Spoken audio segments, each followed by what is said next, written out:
In this video, I'm going to show you how to make an Oanda account. Now, the first thing you want to do, go to oanda.com, and then up here you have two options. You can either open a real live account by clicking up here.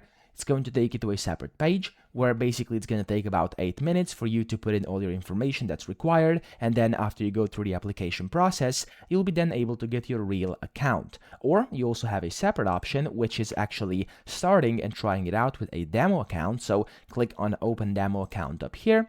You only have to put in your email address, your phone number, and then your password as well, and then you have to accept their agreements. Click Open Demo Account. You will get your credentials for your account onto your email you put in here, and then in that email, basically, you'll be able to use them to sign into their trading platform, which is by clicking Trade Online over here.